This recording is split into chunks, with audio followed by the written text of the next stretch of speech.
So we have with us Zara Lawati, and I'd like you to introduce yourself to our audience. So my name is Zara Lawati. I am Group Chief Audit Executive in Asyad Group. Asyad is the government logistics arm in Oman, and it has over 15 to 17 companies under it. We are growing. So they range between joint ventures and fully owned subsidiaries. These companies are in the port segment as well as the maritime shipping and dry dock. We also have public services in terms of road transport, sea transport, but also we have as well public services in the postal business. We also have an arm of logistics where we do freight forwarding, warehousing. We also have free zones and fulfillment center as well. So it's quite a big range. My role as a Group Chief Audit, I oversee the fully owned subsidiaries in Asia.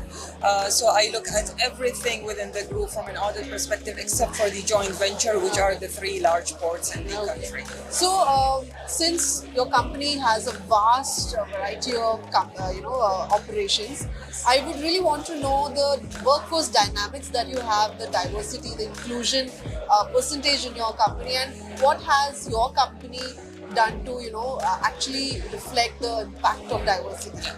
So our company overall in Oman, we don't have a problem with inclusion. There is no such challenges because there are equal opportunities for people to get into the workforce.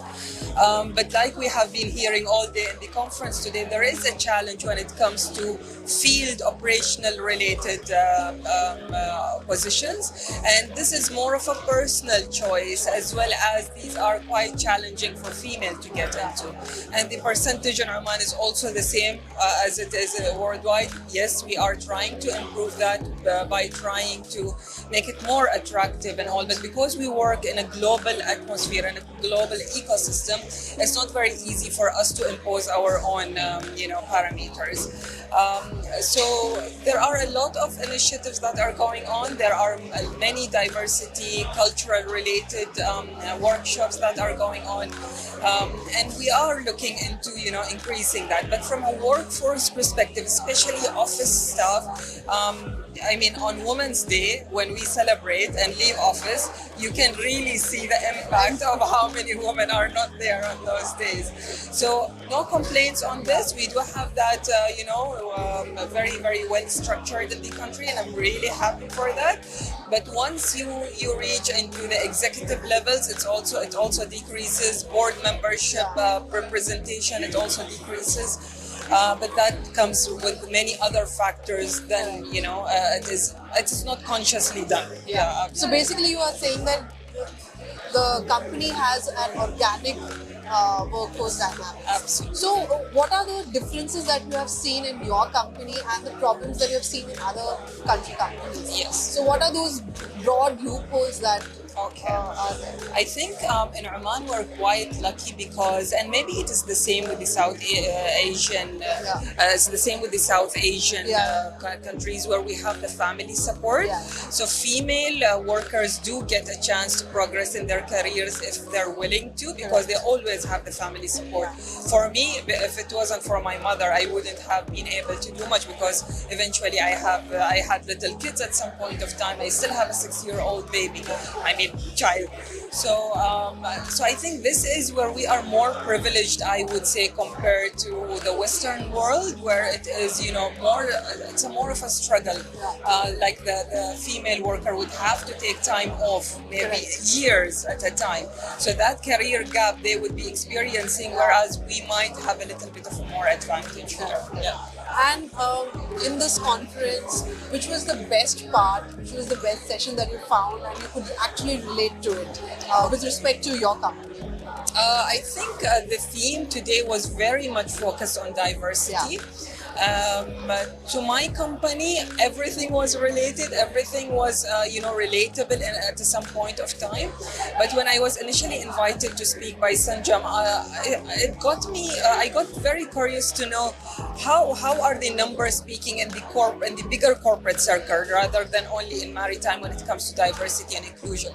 And surprisingly, we are no exception, to the corporate world. So there is quite a bit to be done. But what are the items and how can we tackle these issues? It needs to be a bit more focused rather than just touching base on the high level stuff. Yes. And what do you think that, what has your stint been with Maritime SheEO? How did you come across with Maritime SheEO? And for so long, I believe that you were in the first batch of the conference. Luckily, I was in the first batch of the LEAP program. I saw the advertisement somewhere online and I was thinking maybe I will apply, And then I was going through a lot. It was during COVID when I actually applied, and I was going through a lot, and then I just disregarded it. But I had a mentor who's also Indian, and he used to work in our shipping vertical back as an advisor. And he pushed me so hard, and he said, Zara, just go on, complete the application, and you never know. And I just finished the application, submitted it, and I was very grateful to have been selected in the first batch. And for me, the standing point was the diversity of that batch. We were 30 from all around the world. Every single continent was represented there. It was extremely overwhelmingly nice to be in these, webinars when we were having our sessions. And I still have, contacts with my colleagues and all. And well done to Sanjam. The program is not, it's quite unique. It's not a very common approach. Maybe the titles are quite common, but the mode of delivery is very different and unique. And what will be the three key takeaways from this conference 2023? As women, I think we need to speak more. We need to position ourselves differently. It's not, what we do is not wrong, but this is how we are made, right?